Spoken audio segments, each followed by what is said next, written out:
Hello, everyone. Good afternoon, good morning, good evening, wherever you are watching this podcast.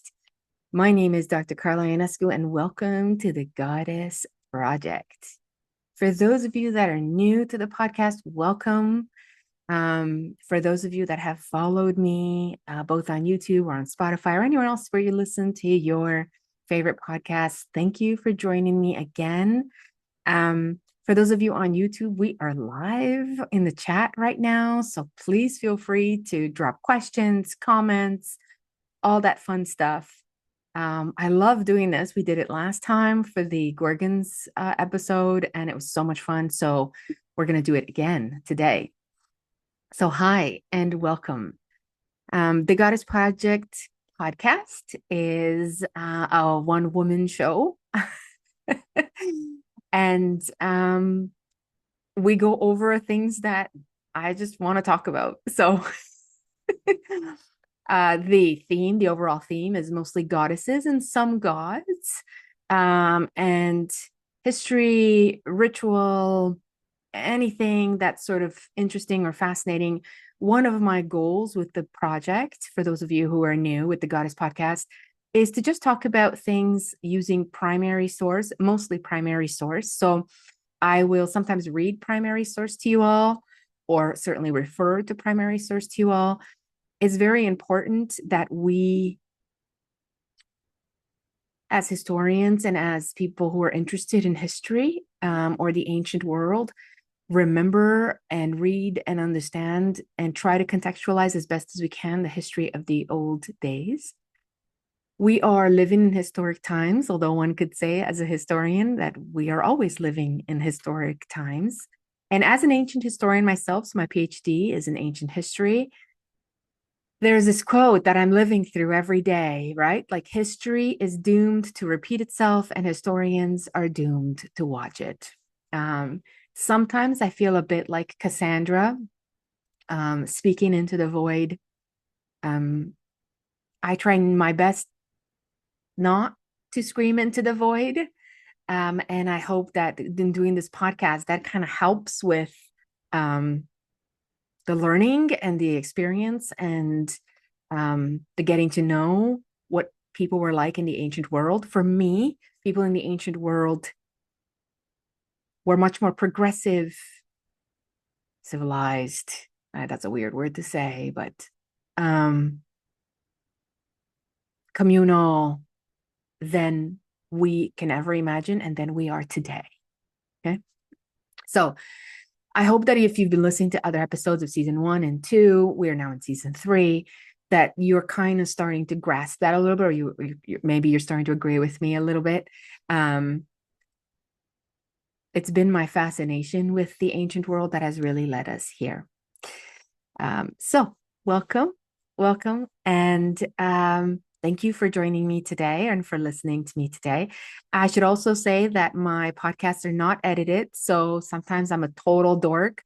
Sometimes I say things that are not as diplomatic as they should be. I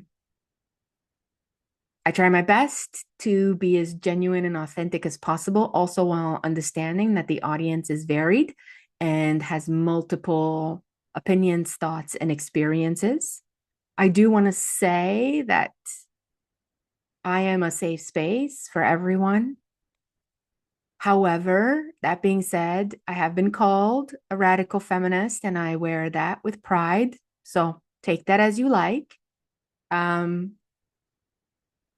I don't know why I feel like telling you all of this. I think there's a lot of stuff going on in the world today. And I I don't want to sit on a soapbox. So I'm just going to take a minute to say I am a safe space, but I am a feminist and proudly so. And I believe that everyone has equal and liberal rights. And one would argue that I'm definitely in the left, or that I'm a leftist. I think the only time that I swing a little bit neutral is for economics. That's my Capricorn brain. My Capricorn brain is a little anti-tax. A little anti of all anti dictatorship too, though. I grew up in a so-called communist country, and while I do like some socialist ideas, a lot of socialist ideas actually, I have seen how that turns. So, anyways, I don't want to get political on you all, but just in case, I don't want you to feel like I'm not showing you who I am before we get started. Yeah. You don't have to agree with me. That's fine. You don't have to agree with me at all. But my research is sound and my PhD is on the wall. So that is unarguable. Yeah. Okay. Enough of the soapbox, Carla. Let's talk about our topic for today. So our topic for today is Hygeia. And for those of you who are into goddesses, particularly goddesses of winter, we're going to talk about a few this season. But I am teaching an 8-week online course starting tomorrow. Actually, I'm very, very excited through the Artemis Center learning platform. And Hygeia is one of the goddesses that we're going to take a deeper dive into, deeper than obviously what we're doing here in an hour or whatever, how long the episode is. But I do still want to share. I mean, I'm doing the research for our workshops and I'm researching Air and Skadi and Kaliak and Bendis and all these fantastic goddesses for our course. But I also want to provide, not everyone can join the course. I understand that 100% completely. So I also want to provide all of you with some of the research that I've come across. And Hygeia, I have to say, is a goddess that I sort of dismissed for a long time.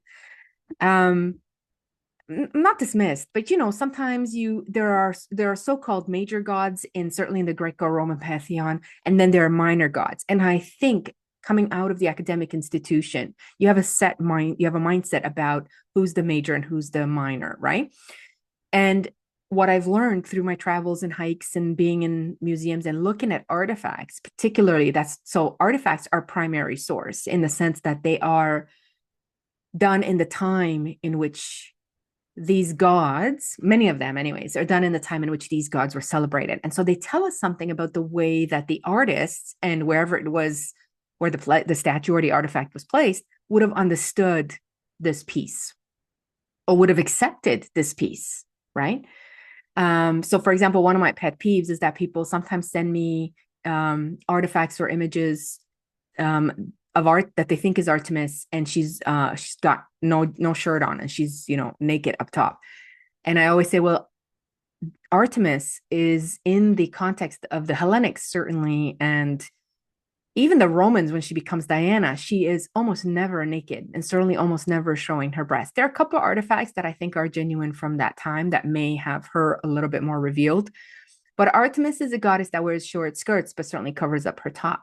I think the confusion sometimes comes because the Amazons are part of her entourage, and certainly they worship Artemis. So if you want to learn more about that, you can watch the Amazon episode that I did.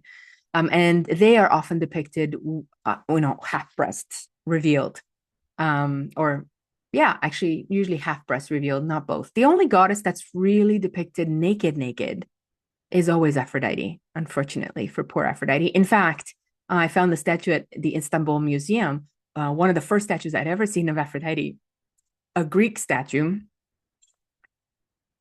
Greco-Roman statue, because it's first century, there's some overlap there, that was fully clothed. And I thought, oh, wow, this is wonderful. Yeah. She tends to be depicted naked all the time, which there's nothing wrong with nakedness. I just think that our modern Western view sometimes dismisses the power of a divinity or a goddess because she's depicted as naked. Does that make sense? So if you want to watch everything about Aphrodite, there's an episode on that as well. But I am working on an episode, just to give you a little teaser, that's coming up in a few weeks from now, on the statue that might be in Nana that was in front of a palace, that there's this massive debate and argument that goes on among archaeologists about whether or not this is a shameful statue of a prostitute priestess or whether this is a highlighted worship statue, I think of Inanna. Anyway, the fight between the academics is totally worth doing an episode on, and I'm going to show you images and all that. So that's coming up. So nakedness and dressedness, is very important when we are talking values and morality, and continues to be important, it seems. Certainly women's bodies naked, big deal, yeah? In North America. Not such a big deal in Europe, I guess, sometimes. And Hygeia is often covered, fully covered.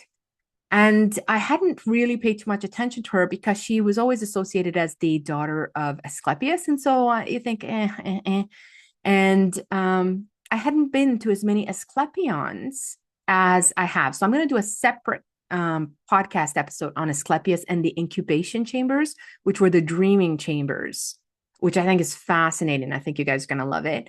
But I would like to talk about Hygeia first, because sometimes Asclepion sort of overshadows her. And I think that if we go in order and you learn more about Hygeia first, and we talk about her first, then learning about Asclepius will have that in your mind as well, because she's always there. And my argument might be, and will be actually, that she probably predates him in many ways. Okay. So let me share my screen with you all. And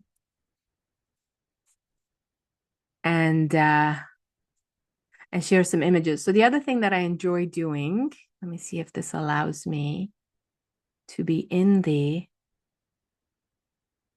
is sharing images with you. Perfect. It does. Here we go. Hold on 1 second. Just want to set up my own. Okay. Zoom can be sometimes a pain in the butt. Okay. Woohoo. Made myself a little bit bigger. So the depictions of Hygeia. Oh, and this actually has inspired me to also do an episode on the Virgin Mary standing on the snake. I'm going to get totally sidetracked telling you these stories, but I was in Spain, so sometimes, okay. In short, as some of you know, I teach online at the university and the colleges here in Toronto, Canada. And those institutions are struggling because of lots and lots and lots of political and economic issues. And I've started to, I was divorced a couple of years ago. My kids are grown, blah, blah, blah, all that about me. And I sold my house. And so now I'm moving around, mostly following and mapping the temples of Artemis, but also in the downtime, trying to, move around and be a nomad. Okay. So the reason why I say that is because I was in Spain and I was on a cruise. And that's why sometimes I can't always share things with you guys or post things, because sometimes when you're on the cruise ships in Europe, they get a little bit, the Wi-Fi on there is quite terrible and you can't even see or upload media. Anyways, I was in Spain and I went to a museum up in Antequera, which is up in the mountains. And they had this, art gallery. And in the art gallery, they had numerous Virgin Mary statues where she's standing on the snake or standing on a silver moon. Now, I've talked about this, I think, previously in some of the snake episodes that I've done.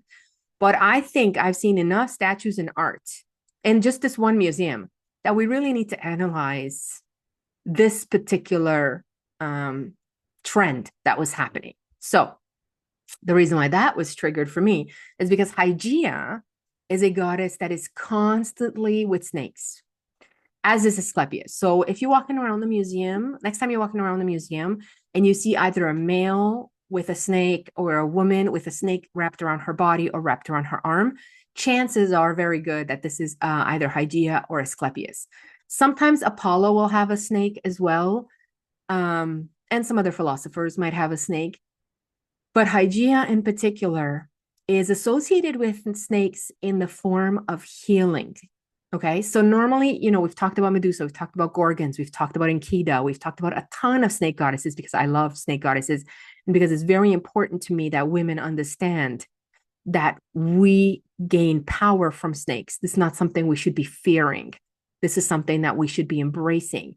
And it breaks my heart that so many people, but particularly women, are afraid of snakes, because that really is a metaphor today for being afraid of your own power.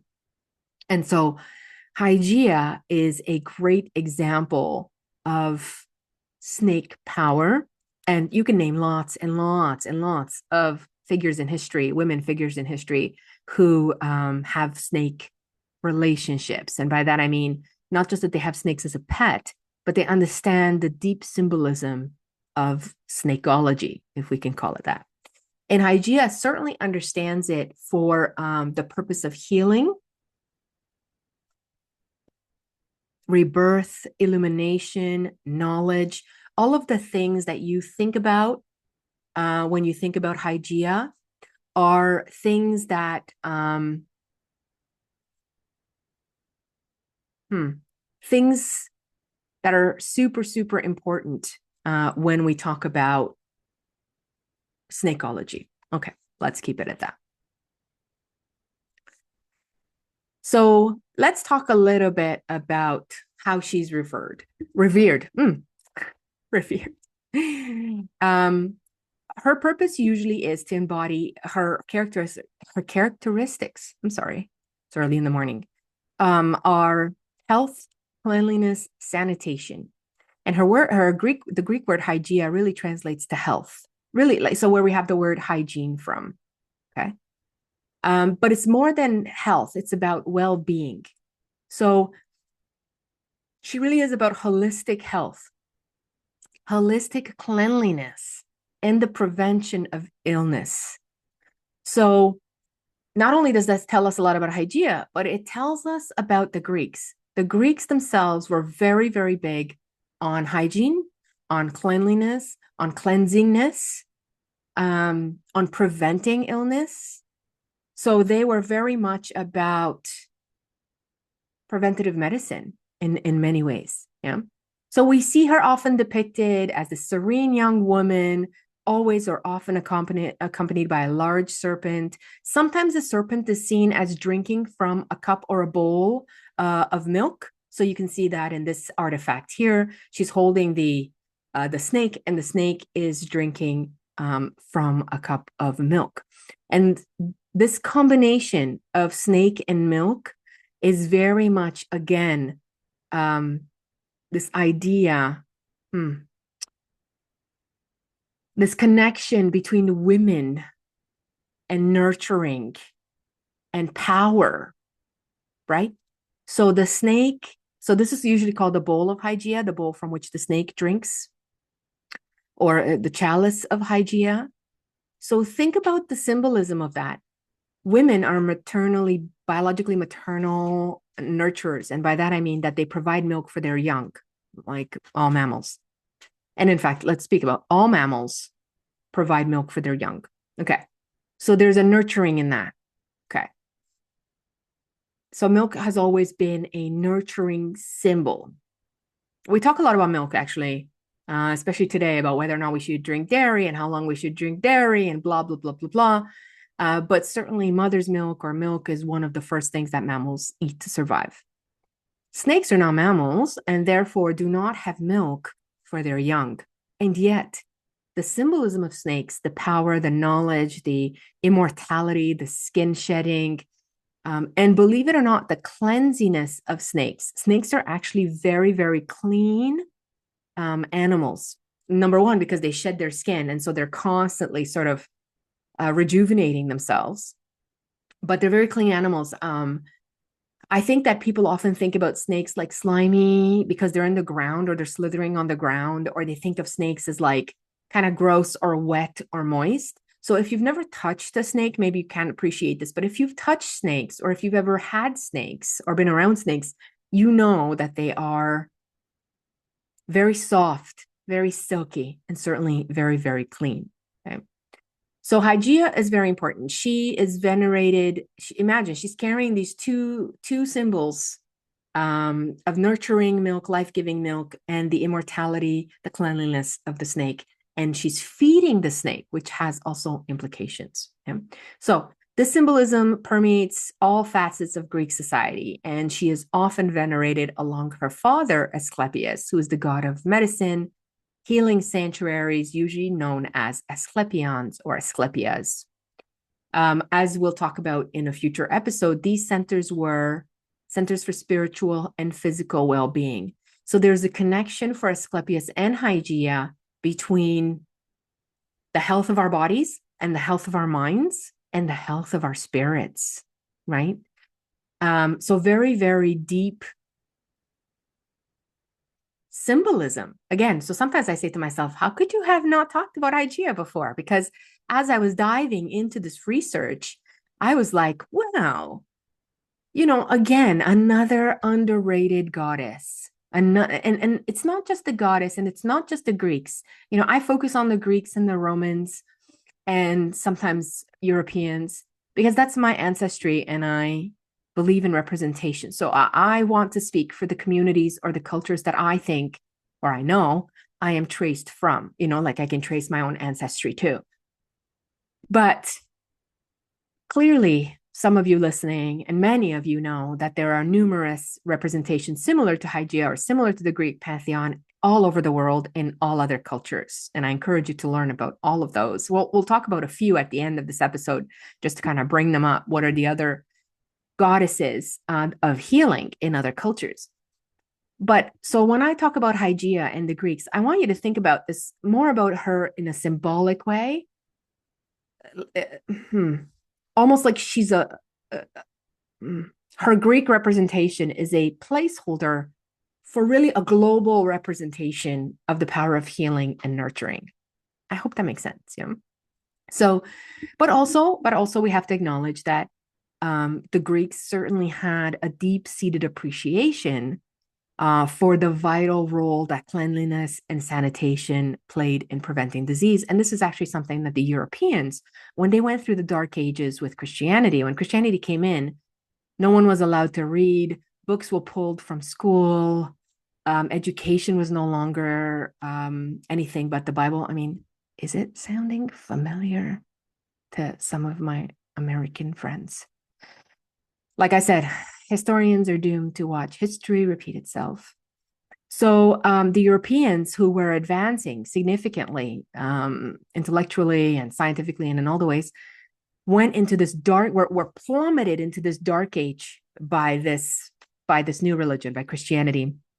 And because books were pulled, because knowledge was pulled, because they were convinced that God has all the answers, this Christian God, they forgot and sort of abandoned all of the cleanliness, hygiene, preventative care that so much of their ancestors had practiced. And this actually led to all the plagues in Europe, right? Because the plagues in Europe went plague because no one remembered any of these hygiene or cleanliness or whatever. And so when we talk then later on, in the 1800s, we have the Enlightenment period, which really means that somebody somewhere that the church started losing its hold. But think about it. It took 1,000 years. 1,000.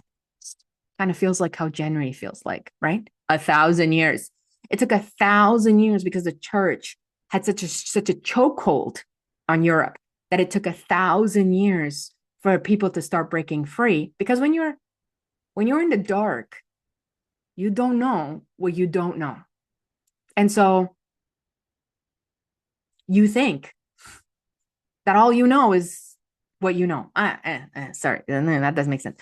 But it took 1,000 years for people to break free from some of that, to start asking questions and to go back to the Greeks and the Romans and blah, blah, blah, and all these texts and all these written documents, which some of them survived, many didn't, and read them again. And we have the Enlightenment period, right? Which means, oh my gosh, look at all this knowledge that's here. And then from then on, of course, we move into modernity. So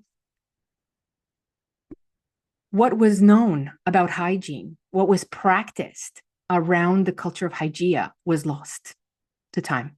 And now we're coming back. And so I think that when archaeology and ancient history also became more and more open and became more and more considerate, Hygeia was mentioned, and certainly all the research that I'm presenting to you is in the primary text, but sort of sidelined, taken a bit for granted. So it's important that we think about the Greeks and the way that they thought about their own cleanliness and the way that they thought about health and medicine. They were actually very, very interested in health and medicine. In fact, one could argue they were quite obsessed with health and medicine and health and cleanliness. So that was very, very important to them. That they had two gods to deal with that, two gods. So what is her origin and family? Now, Hygeia's lineage places her firmly within the pantheon of deities that are associated with health and healing. Like I said, she's commonly recognized as the daughter of Asclepius, the preeminent god of medicine, and Epion, the goddess of soothing pain. So this divine parentage then underscores her connection to the realms of both health and therapeutic care. Now, Asclepius, of course, is celebrated for his healing abilities, and Epion embodies relief from suffering. Okay? The two of them collectively symbolize this comprehensive nature and medical care. But Hygeia is sort of the preventive aspect of health. Now, Hygeia has an interesting family.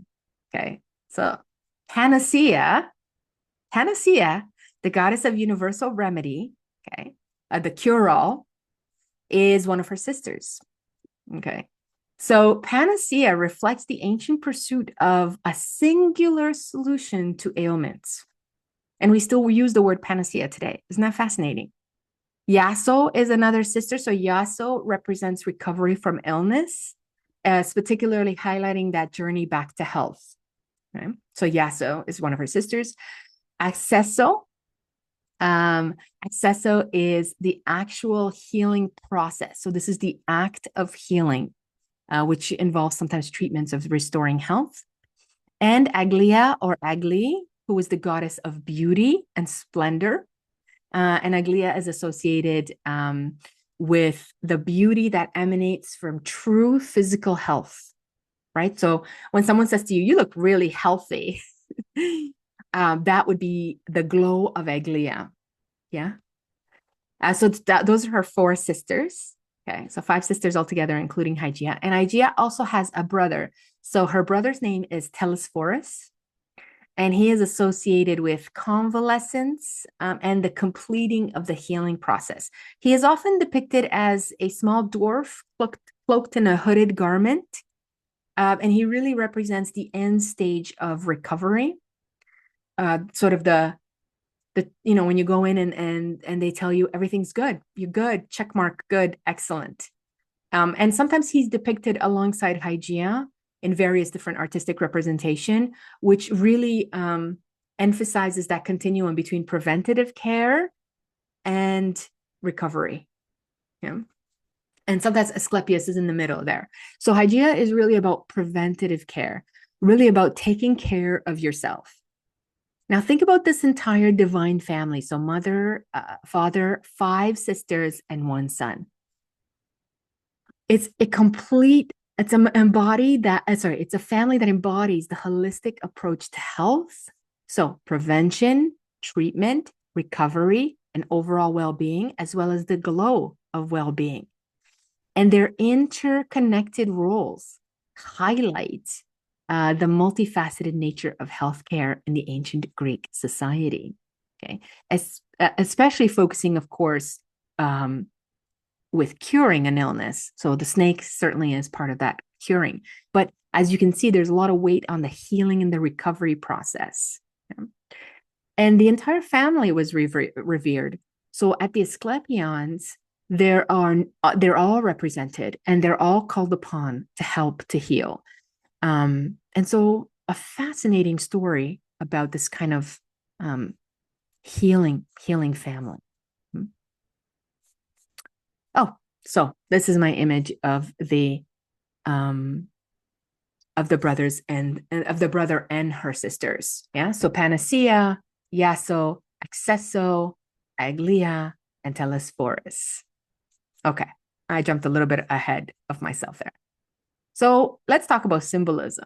Now, her Hygeia symbolism is rich with symbols that convey health and renewal. But of course, one of the most important symbols is the serpent, which in ancient Greece, but in the ancient world, the serpent is an emblem of rejuvenation and healing, mostly because of the fact that it sheds its skin. Okay. Now, of course, other reptilians shed its skin, but the way that the snake does it and the serpent does it is quite powerful. Yeah. So this was seen as a metaphor for the human capacity to heal and regenerate. And she's, as I said, she's often holding a snake. As you can see, this image is one of my favorites, and you can see it on any of my social media if you're listening to me and not watching this on YouTube. It's at the Met, and she's sitting down, and there's this massive serpent in her lap. Massive, massive. The other symbol, of course, as we've talked about, is the bowl from which the serpent drinks, the bowl of Hygeia, or the chalice of Hygeia. And this represents this medical potion. Like I said, often it is filled with milk, but as you know, snake poison can be used to heal. And so often snake poison was used in healing potions. And so it wouldn't surprise you to learn that a variety of harmonious natural blends of remedies and potions were sometimes placed in this bowl or were symbolized by this bowl. And so the bowl of Hygeia really is a symbol that really stands clear in, for example, in pharmacy, even today, and represents this professional commitment to healing and well-being. And the fact that this symbolism continues, the snake and this bowl, really tells us in contemporary health practices, really tells us the universal recognition of health and care. So what did the worship look like? So Hygeia's worship in the ancient world gained prominence around the 5th century BCE. One could argue, of course, that there is much more. So she didn't just sort of pop up out of nowhere, that there is this primordial or archaic version of her as well. But as far as primary source documentation, we see her prominence around the 5th century BCE. So BCE refers to before the Common Era. It's what used to be called BC. So sometimes people use the chronology of BC and AD, or certainly they used to during the Dark Ages of Christianity, before Christ and Apra Domini. And now we use BCE, before the Common Era, and Common Era, which is the same chronology, just with less Christian undertones. Yeah, because obviously not the entire world is Christian. So we're already using 0, which, without going into a rant, is ridiculous. I mean, it's not really 2025, as we all know. But that is a much tougher thing to change globally, just economically and politically speaking. So we're still using 0. But BCE refers to before the Common Era. So the 500 years, the 5th century before, 600 years before 0, we see her coming into much more prominence. I would say that she was probably worshipped for at least 1,000 years before that, if not more. Okay. She is then associated with Asclepius as her father. There are arguments that actually she was an independent divinity before even Asclepius was created into a divinity. As we'll talk about in our Asclepius episode, Asclepius was a human, or thought to be a historical figure, who was deified after death. So he was a healer who was deified after death. And so there are theories that Asclepius prayed and worshipped Hygeia, right, the goddess of healing and preventative care, while he was a human. And then once he died and he was deified, somehow Hygeia became his daughter. So anyways, there's some controversy around who and what was first. Hygeia was never a historical person. She was always a divinity of health and healing, always. So she is often worshipped in conjunction with Asclepion. In these sanctuaries, she plays a key and vital role.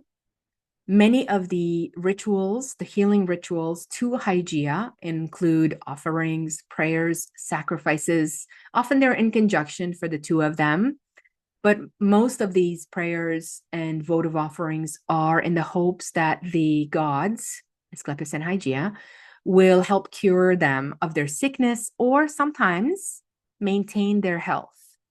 So since Hygeia is the goddess of preventative health, one of the things that is often offered to her is, thank you, Hygeia, that I am so healthy. Thank you for keeping me so healthy. I pray that you continue to keep me healthy and sound and all of those things. So there are a lot of people that were in good health that came to the temples or to the Asclepions and prayed for Hygeia to continue keeping them in this way. Okay. Sometimes Hygeia's worship is integrated with that of Athena, particularly in Athens, which really shows us her cultural significance. So, for example, we'll talk about in a second, Athena Hygeia and Hygeia likely coexisted because Athena has a healing aspect in her own worship. But we can see that Hygeia on her own becomes prominent, like I said, in the 4th or 5th century. And then Athena's role in healthcare starts to fade. So one of the arguments that I'm posing here is not only was Hygeia probably a predecessor of Asclepion, but she might have been, how do I say this? One goddess with Athena in Athena's healing aspect. And then over time, as Athena becomes more and more of a battle and political goddess, Hygeia is then, the Hygeia aspect is removed, made into an independent deity, and then attached to Asclepion. Makes sense? So over time, people change, context change, needs change. And so the Greeks, just like everyone else, adapt their divinities in ways that fits them best. And trends have been happening since before TikTok, right? So if it's on trend that people started worshiping the aspect of, let's say, Athena Hygeia, if they started worshiping Hygeia and leaving votive offerings and things like that in Asclepians, or leaving them in other places for Hygeia, you could see over time how these two things, the Athena Hygeia parts, would separate, and you can see how, people started associating her maybe with Asclepion. So I guess what I'm saying is that this is not done out of malintent, but it reflects the trends of the time. Yeah. And of course, the worship of Hygeia extends beyond Greece into the Roman world, where she becomes worshipped as Salus, which we're going to look at in a minute, a goddess of health and safety, and then becomes sort of public welfare. So we'll talk a little bit about that.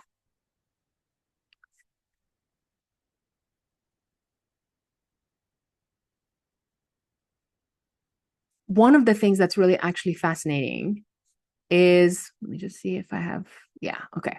Before we go on to the mystery, some of the lesser known stories, is how many Hygeia artifacts we're starting to find. So for example, this ancient statue that you see here, and you could probably Google it if you're listening to me, was discovered in May 2024, just last year, in Turkey, which is ancient Anatolia, but was also, of course, a Greek colony and Roman colony for a long, long time. And so this synchronism is very clear, and we are finding more and more statues of Hygeia. And perhaps this is one of the reasons why I'm bringing her up too, because she's sort of shown up for me more and more lately. So I'll go into a museum and suddenly I see Hygeia. She's on the news a lot more. And again, I think once we're starting to uncover more and more, let's say in this case of statues of Hygeia or places of Hygeia, you start to realize, oh shit, maybe this was a goddess that we didn't really pay that much attention to, but actually the Greco-Romans and their predecessors may have really worshipped. So let's look into that. So, and also fascinatingly, it really again harkens for us how much health and hygiene and cleanliness was significant to ancient people. And in fact, how much time they spent thinking about that, building sites for that, creating statues for these gods. I mean, that's very time consuming, and it's expensive, and it requires a great deal of work and dedication. And so when we read into that, we can see the importance of Hygeia. Okay, so some lesser known facts. So here's a couple of things that are really fascinating. One of the pivotal moments in Hygeia's history, so when she started to become much more and much more, let's call it on trend, occurred during the plague of Athens, which was in 430 to 427 BCE, which devastated the city during the Peloponnesian War. Now, this catastrophic outbreak, which is described by the historian Thucydides in his History of the Peloponnesian War, caused widespread panic and chaos. In the midst of the crisis, the Delphic oracle, which was known as the voice of Apollo, proclaimed Hygeia as an independent goddess whose favor was necessary to restore health and order. So remember how I was telling you about the shift between Athena, Hygeia? So in some places, particularly in Athens, like I said, Athena, Hygeia was worshipped. And now we see that during a plague, the oracle is like, no, Hygeia is her own goddess, right? She requires her own divinity. She requires her own space. She requires her own statue, blah, blah, blah. Make it so. Yeah. So the oracle's recognition of Hygeia marked this significant shift in her worship. So it elevated her status, resulting in the establishments of altars and temples dedicated solely to her. So up until now, we have seen her either, like I said, with Athena Hygeia or with Asclepius. But from the 5th century BCE, like I said, when she starts to become more prominent, we see more temples to her and more statues to her and more altars to her. Now, to be fair, she continues to be worshipped in the Asclepions, of course. But we start to see a little more space just for her. Yeah. So, in fact, primary source tells us that after the 5th century and moving forward, she becomes almost the protector of an entire population, the protector of an entire community, of an entire village against disease. So after this plague and moving forward, we start to see more emphasis on Hygeia as preventative care, right? So again, this idea that the spiritual and physical health of an individual are entwined, and that while you have to take care of your body, and you have to take care of yourself, and you have to stay clean as possible and eat good and all these kinds of things, that there is a spiritual aspect to this as well, which means you have to provide as much offerings as you can. So what are some interesting offerings for Hygeia? While her temples and sanctuary housed elaborate statues and relics, which were central to her worship. Yeah. For example, at the Asclepion of Titani in Sicyon, okay, where there's also a temple to Artemis, just shouting out my girl there, one of the most intriguing rituals involved adorning a statue of Hygeia with offerings of women's hair and pieces of Babylonian clothing. So Pausanias tells us, the ancient historian Pausanias tells us, when he stops at the sanctuary of Hygeia, he talks about how much women's hair or pieces of hair were cut and left behind. Now, hair is often associated with vitality and strength. So when you have a good head of hair, when you have healthy hair, which is kind of funny. I was just thinking this today as I was combing my hair to get here. Oh, my hair's really dry. And then I thought to myself, oh yeah, but because I'm north of Toronto in Canada, and it's really dry here, and it's snowy, of course, and it's cold. And so when I thought this morning my hair is super dry, it's not like that actually when I'm in Crete. You see how that alone just tells me, but certainly if I was talking to someone else, the environment I'm in, where I'm staying, maybe my own health, right? So hair is considered vital. Healthy hair is a symbol of vitality and strength. And cutting off healthy hair is a deeply personal sacrifice. So often people cut their hair in mourning. Women certainly cut their hair drastically. When they cut their hair drastically, it's at a moment to mark a moment of transition, deep transition. And of course, cutting of your hair or donating your hair is another symbol of sacrifice. So hair at this temple had deep, deep meaning, healthy hair. And the Babylonian clothing indicates this recognition of foreign influences on a healing cult. So what it really showed us is that people from outside of Greece who traveled saw the value of Hygeia, the value of a health goddess. I mean, how can you not, right? A healing goddess, and offered her what they could, which in this case was pieces of their clothing, right? Which again, in the ancient world, and just like today, pieces of your clothing, especially favorite pieces of your clothing, can be quite a sacrifice. Yeah? So we see that Hygeia's worship transcended cultural boundaries. And we see that neighboring regions also participated in much of this contribution to her. And we've seen, like I said, we're seeing more and more statues that were found, like the one that was in 2024, May of 2024. There was another one in August of 2021 in Izanoi, Turkey. Again, another statue of Hygeia where she's holding a snake and all of that. You can actually see the life-size statue here in this image. So we're finding, and I won't be surprised if we continue to find more and more statues and temples of her worship as we proceed moving forward. So, we're early in the know, right?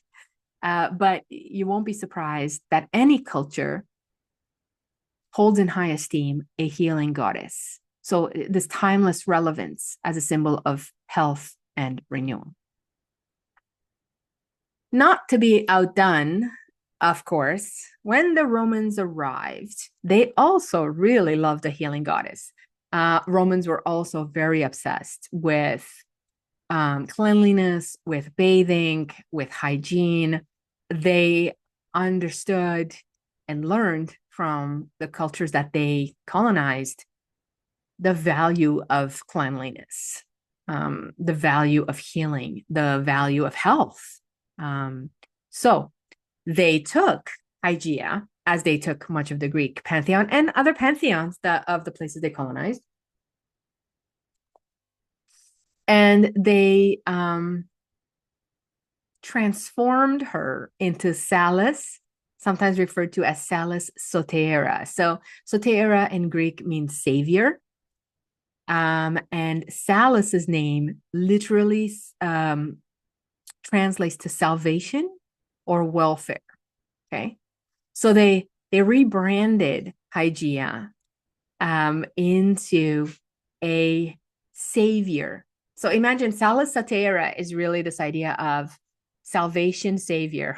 It's very repetitive, or welfare savior. But a very powerful divinity. Though the Romans gave her a much wider scope than the Greeks. So the Greeks were, for a long time, up until certainly the plague during the Peloponnesian War, but for a long time even after, were very focused on more personal relationships with Hygeia or village relationships or town relationships, that kind of thing. But when the Romans came, of course, they have to do everything bigger. And so what they did was they gave Salus the responsibility of the welfare and general health of the entire Roman populace and the state health, right? So not just physical health of an individual, like, your body is checked out, everything's great, but the economic, military health of the entire Roman populace. So her temple, one of her initial temples, is on the Quirinian Hill in Rome, and it was dedicated in 302 BCE. Okay, so you can see there's a bit of overlap here. 5th century for Hygeia, Romans arrive, they start taking up this goddess, and they name her Salus, etc. At this temple for Salus, there was an annual sacrifice on August 5th, known as the Aguarium Salutis. a ceremony conducted for the preservation of the Roman state, right? So this ritual really underscores the importance placed on Salus's favor for the community as a collective. Now, in private life, wealthier Roman households often maintained a lararium, which was a small shrine dedicated to deities like Salus, sometimes others. And here they placed daily offerings, such as salt, for example. So salt, always a great offering for a goddess of healing. Salt symbolizes purity, health, and for Salus, this was one of the offerings to gain her favor. Artistically speaking, Salus, as you can see in these images, or you can look her up, was frequently also depicted feeding a snake from a patera, or a shallow dish, with a serpent often coiled around her arms. Very, very much the same image of Hygeia, where the snake symbolizes renewal and healing, and the dish usually either milk or some type of a potion or that was healing in some nature. Yeah. And so this was really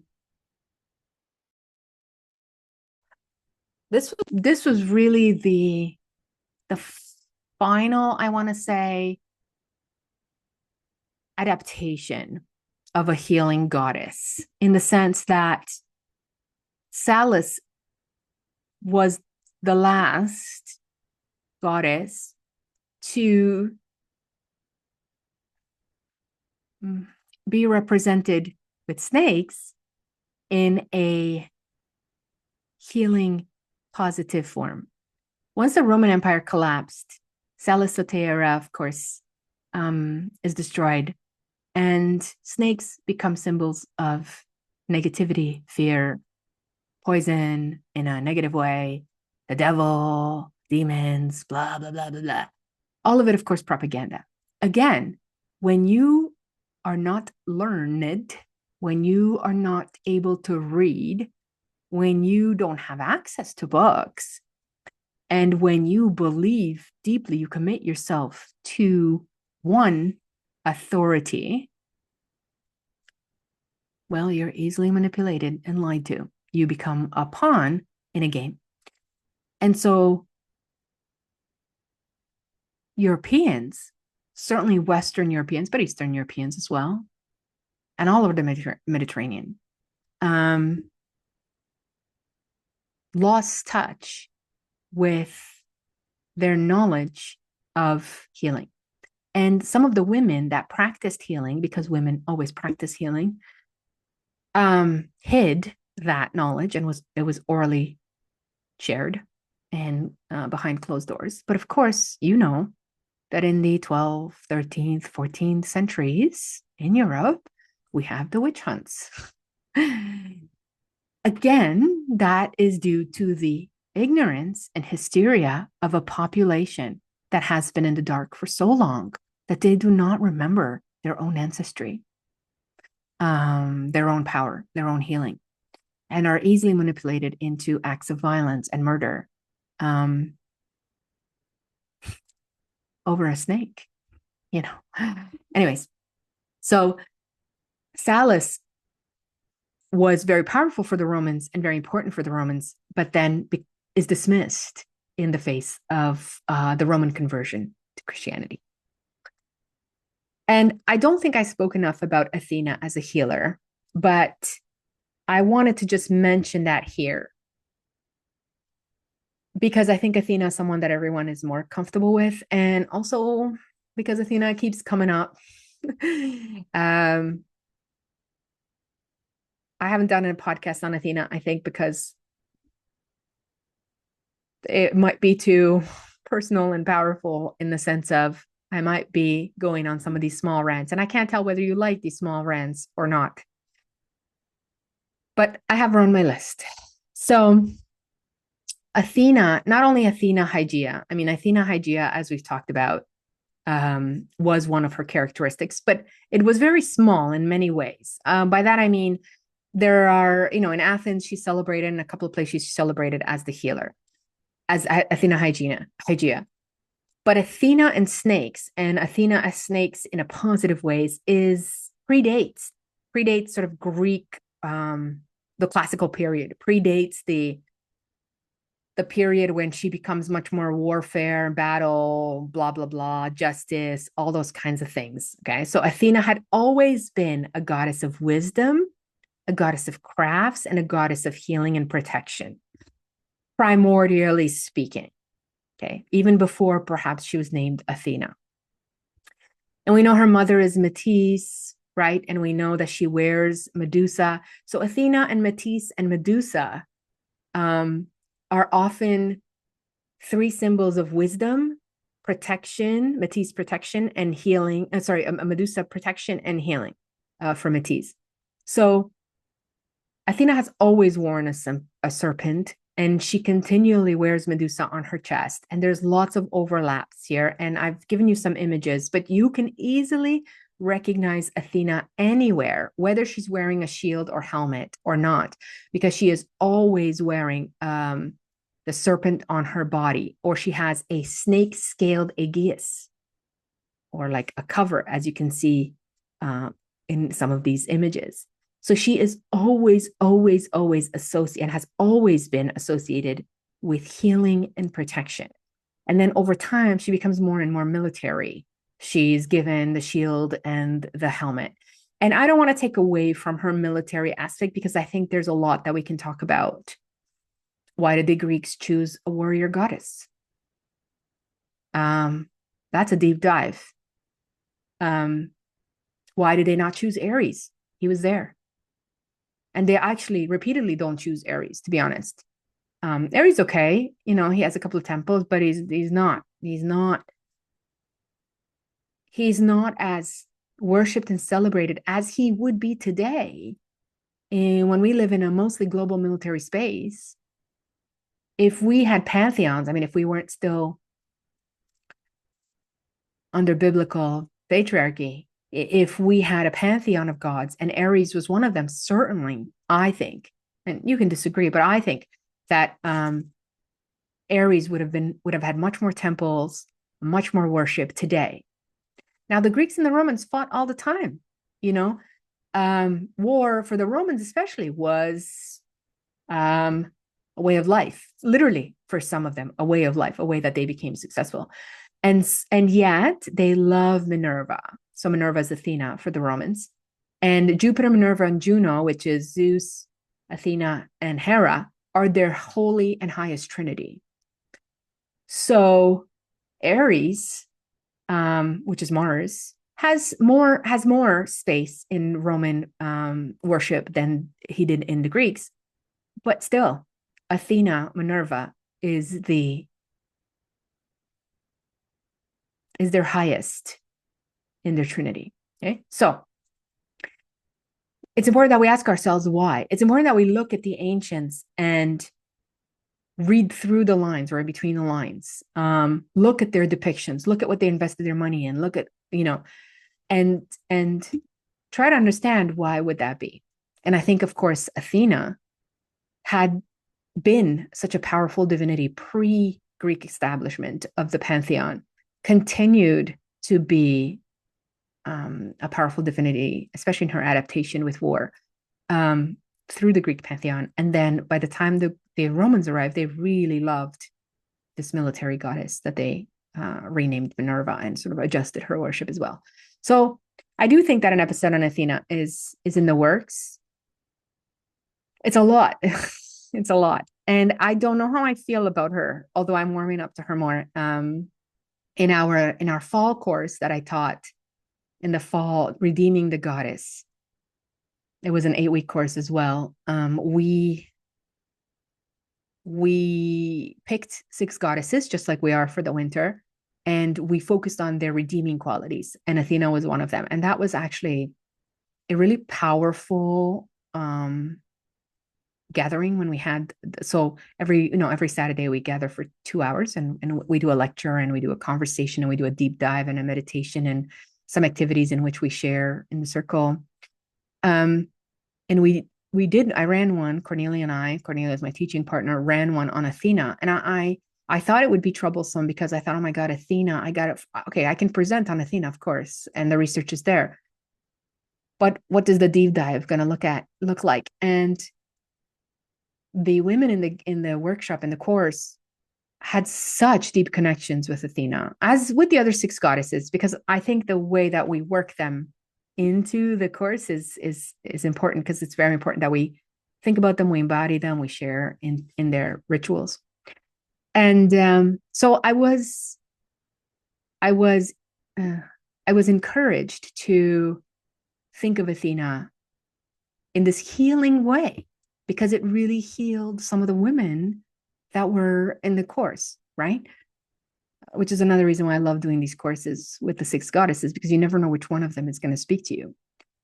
Anyway, so I think that really let me see a different side of Athena that I think that I can now. I don't want to do a podcast episode in which I'm just negative about a god. I mean, I did it for Apollo because God, it's so easy. Or, sometimes Theseus or Perseus. I mean, some of these dudes are quite easy sometimes to bash on, because their own stories, the stories they tell and the historians tell, are quite irksome.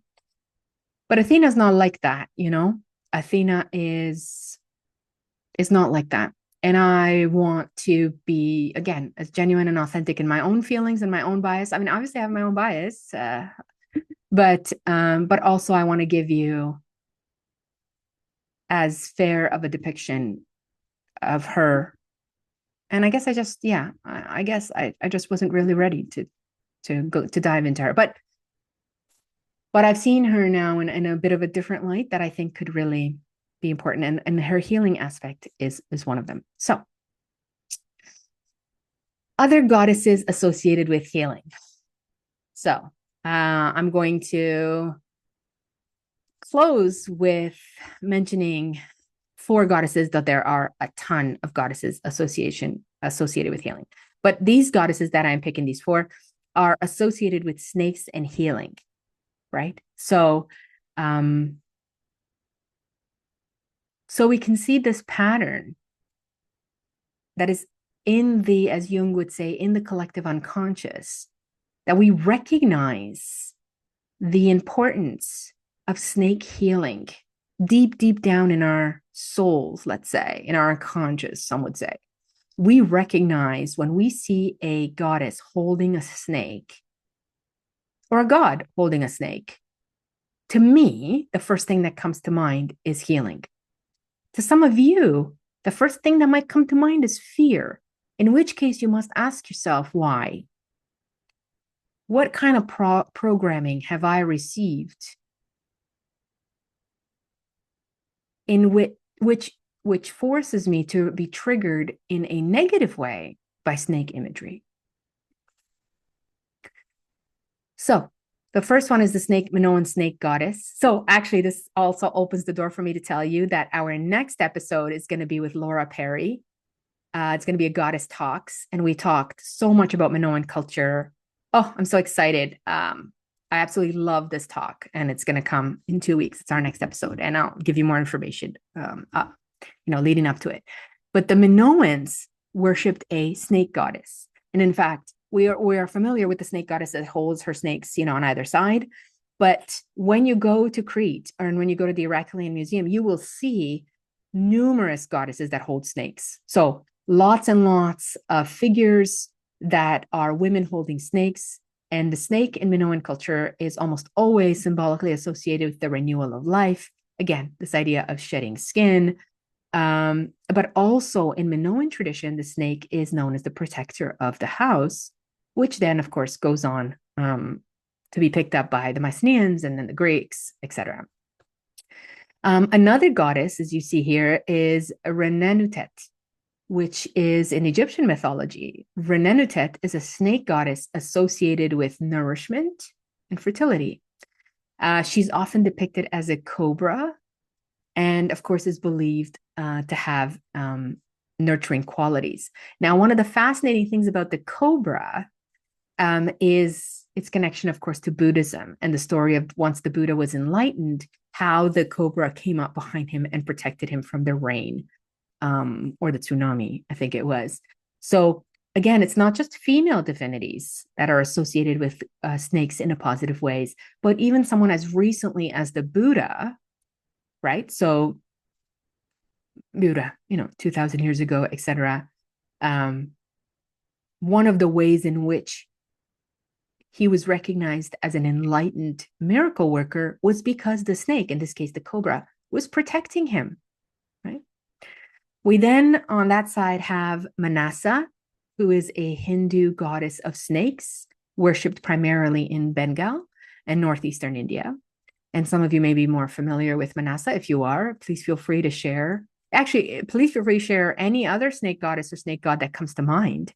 Manasa is associated with the prevention and cure of snake bites, as well as fertility and prosperity. And lastly, we have Wadjet, who is also another Egyptian goddess who is literally depicted as a cobra as well. And she is known as the protector of the pharaoh and the symbol of royal authority. So again, this idea of the cobra, right? The cobra often represented, particularly in Hollywood films and in American culture, as one of the most frightening snakes. And it's sort of opening up in its threatening stance, I think, is what makes great television and great movies. And yet the cobra has long, thousands of years, been celebrated as a protection symbol. So I want you to think about the programming we receive. Yeah. These four goddesses are just a small taste of all the different gods and goddesses that are associated with snake healing. But more importantly, the idea of snake healing itself, snakes as healers and protectors. Now, I'm not saying go out and buy a snake by any means. In fact, I'm saying don't do that, because snakes should be in the wild. Yeah. And I'm a big fan of not caging animals in any way.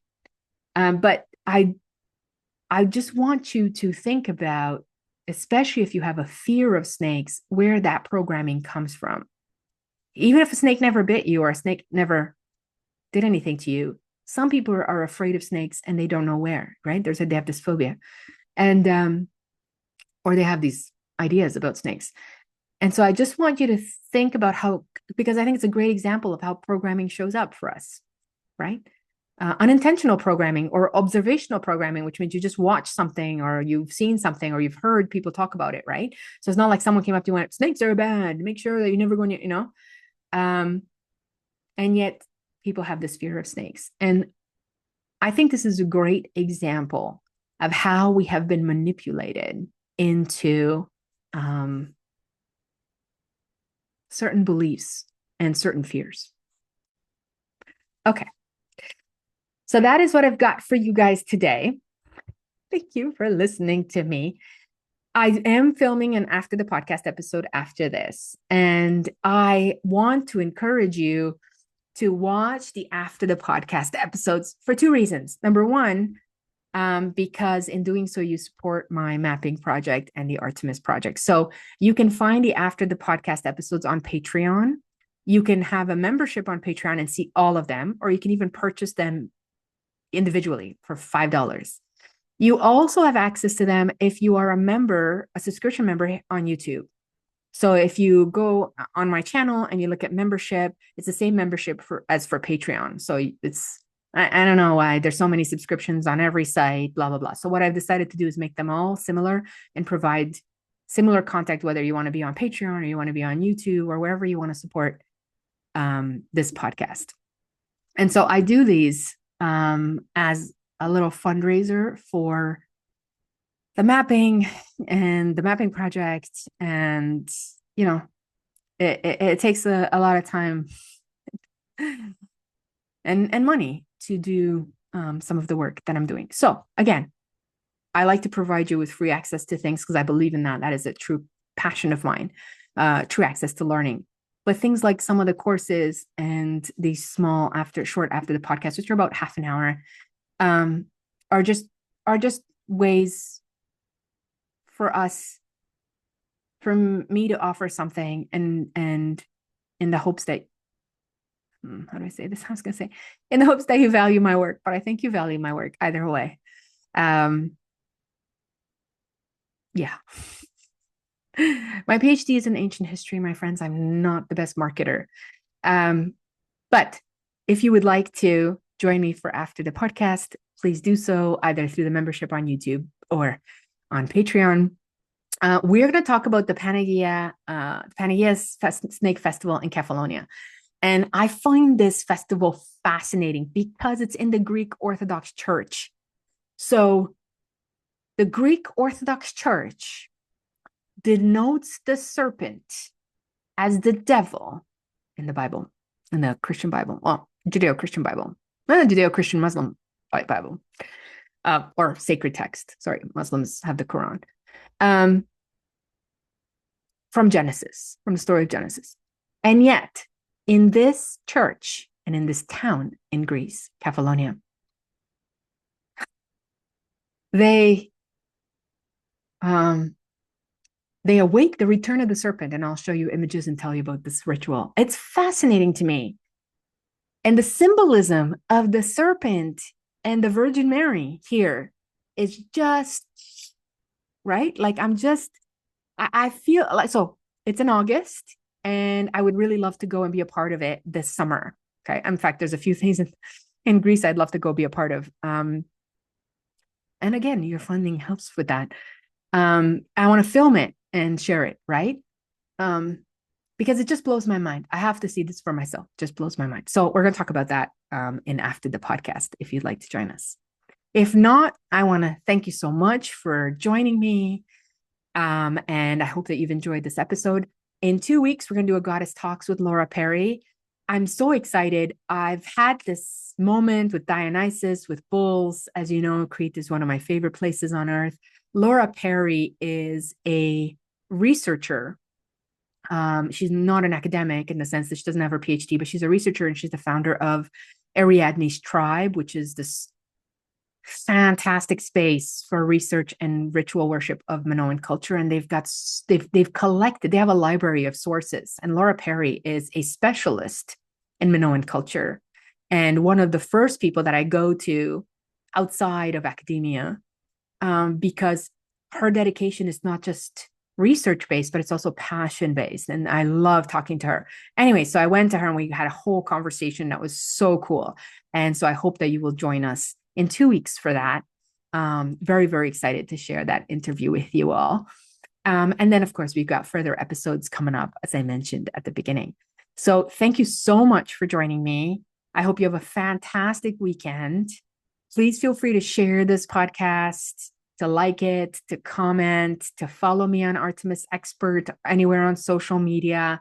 I'm on TikTok for more videos if you're in a video learning, and on IG for more photographs of artifacts. So join me. And I also have a Substack called In Search of Artemis. All the links are below, where I write about the temples that I'm mapping for Artemis. So please feel free to join me everywhere. I welcome your support, your comments, and I'm grateful that you're here. So have a fantastic day, and I will see you all in 2 weeks.